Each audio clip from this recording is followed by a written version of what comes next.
மட்டும் இல்லாமல் இரத்த ஓட்டத்தை சீராக இயக்கி உயர் இரத்த அழுத்தத்தை குறைக்கும் தன்மை இந்த தர்பூசணி பழத்துக்கு இருக்கு.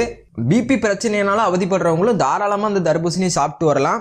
நல்ல பலனை கொடுக்கக்கூடியது இந்த தர்பூசணி. அது மட்டும் இல்லாமல் இரத்த நாளங்களுக்குள்ள இருக்கக்கூடிய அழுக்குகளை நீக்கும் பணியையும் இந்த தர்பூசணி செய்கிறது. மற்ற பழங்கள்ல இல்லாத பைட்டோ நியூட்ரியன் அப்படிங்கிற ஒரு சத்து இதுல இருக்கிறதுனால இது உடலை ஆரோக்கியமாகவும் சுறுசுறுப்பாகவும் வைத்திருக்கிறதுக்கு ரொம்பவே உதவியா இருக்குது. இதுல உள்ள மூலப்பொருட்கள் இரத்தம் வழியாக சென்று நரம்புகளுக்கு கூடுதல் சக்தியை தரக்கூடியது. இந்த தர்பூசணி பழத்துக்கு இன்னொரு பெயர் இருக்கு. என்ன அப்படின்னு பாத்தீங்கன்னா இயற்கை வயக்ரா அப்படின்னு இதை சொல்றாங்க.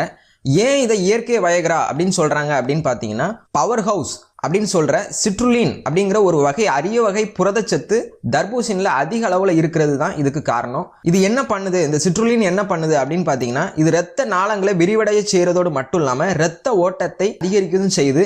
தர்பூசணியை சாப்பிட்டதுமே அதுல உள்ள சிட்ருலின்